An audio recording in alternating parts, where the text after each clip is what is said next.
The land of knitting is populated largely by people who didn't know that they were coming here to live full-time. They thought they were merely going to be tourists. They were just going to learn to knit, or were just going to knit one or two things. They would pop in and out, vacation here, maybe contemplate a timeshare condo. All knitters begin their journey through knitting truly believing that they're going to adopt knitting as a hobby or a skill, not a lifestyle. In every knitting immigrant's life, there is a moment, different for each person, that sparked her interest in knitting and set her on this path. Maybe she saw a friend knitting, or maybe she had a sudden remembrance of a relative who was a knitter. In those who are susceptible, simple exposure to wool products can trigger the knitting reflex.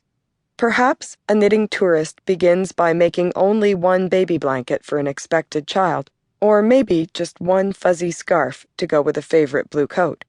Then, after finishing one scarf, she thinks that maybe some other people would like scarves too, and she makes more, and these people really like them. They think the knitter is very clever, and the scarves are fun, and the knitter is still having tons of fun making them, so she knits even more scarves, and everyone gets a scarf for Christmas, even that guy down the street whose name she doesn't know. But then, one stunning day, the knitting tourist thinks, I have got to stop knitting scarves. This is out of control. This can't go on. This much scarf knitting is not normal.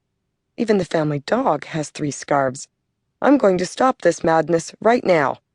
And she puts down the scarf yarn and walks away.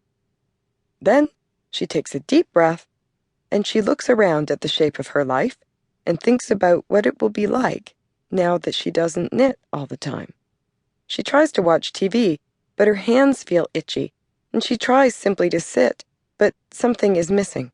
She reminds herself that the scarves were madness, that the whole scarf knitting episode was way gone to Crazyville.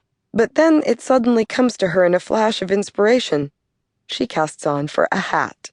Whether she knows it or not, this innocent lady has just bought a nice little townhouse in the land of knitting and has moved right in. Caution, the one-way streeter. There exists in the land of knitting a type of knitter who should be approached with caution, the one-way streeter. In the wild, the one-way streeter can be heard using words such as always, never, and the very intimidating at no time. This species is usually very good at knitting, with advanced skills, and one right answer. One-way streeters believe in one right way to do things, their way, and they can be very limiting when encountered by a brand new resident. As teachers, they can be wonderful, if somewhat inflexible, guides to the things they know best. As mentors, their advice occasionally needs to be taken with a grain of salt. If I say, any way you want to turn the heel is fine, honestly, in knitting, do whatever works for you, and you experience flushing, nausea, or anger, then you may be a one-way streeter. Try to loosen up a little.